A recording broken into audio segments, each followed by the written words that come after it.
দেশের স্বার্থে, জাতির স্বার্থে, বৃহত্তর স্বার্থে, জাতির প্রয়োজনে সরকারি দল বিরোধী দল এক হয়ে কাজ করতে পারে। ভালো যদি কোনো দিক থাকে সেটাকে আমরা সমর্থন করছি। জাতীয় স্বার্থের পরিপন্থী এক চুল পরিমাণ ছাড় আমরা দিচ্ছি না। হ্যাঁ, তা তো করছি। আমার তো মনে হয় বাংলাদেশ কেন, পৃথিবীর মধ্যে এই যে ত্রয়োদশ জাতীয় সংসদ, যে সংসদে প্রতিনিধিত্ব করার সুযোগ আল্লাহ আমাদেরকে দিয়েছে, আমার তো মনে হয় যে এটা একটি বিরল একটা অভিজ্ঞতার জায়গা। আমরা যারা বিরোধী দলে রয়েছি, বিরোধী দল তো একেবারে ছোট বিরোধী দল নয়। সুতরাং আমরা সরকারের বিরোধিতা করতে যে কেবলমাত্র বিরোধিতার খাতির বিরোধিতা করছি না। আমরা এই সরকারের ভালো যদি কোনো দিক থাকে সেটাকে আমরা সমর্থন করছি। টেবিল চাপিয়ে আমরা একত্রতা ঘোষণা করছি। আবার তাদের যে সিদ্ধান্ত জাতীয় স্বার্থের পরিপন্থী আমাদের কাছে মনে হয়, আমরা সেক্ষেত্রে সরকারকে জাতীয় সংসদে আমরা এক চুল পরিমাণ ছাড় আমরা দিচ্ছি না।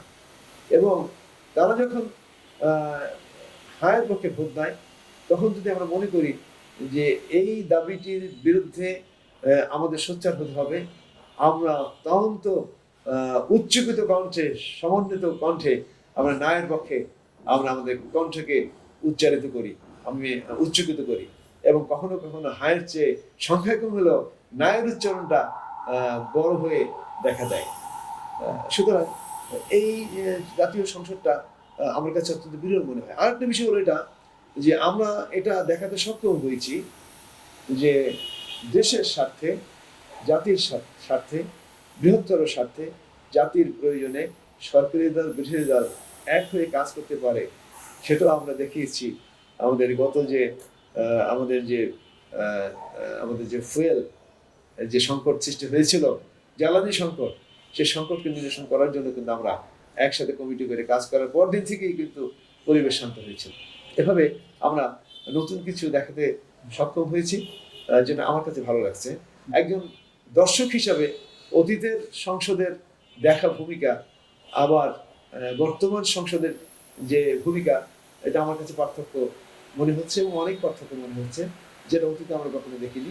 আরেকটি বিষয়, এদেশের সাধারণ মানুষ, সর্বস্তরের মানুষ অতীতে সংসদ দেখতো না।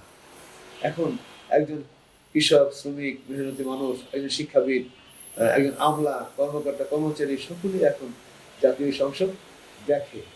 তার মানে এই জাতীয় সংসদ সত্যিকার অর্থে জনগণের জন্য একটা প্রতিনিধিত্বশীল প্রতিষ্ঠান হিসাবে আত্মপ্রকাশ করতে সক্ষম হয়েছে।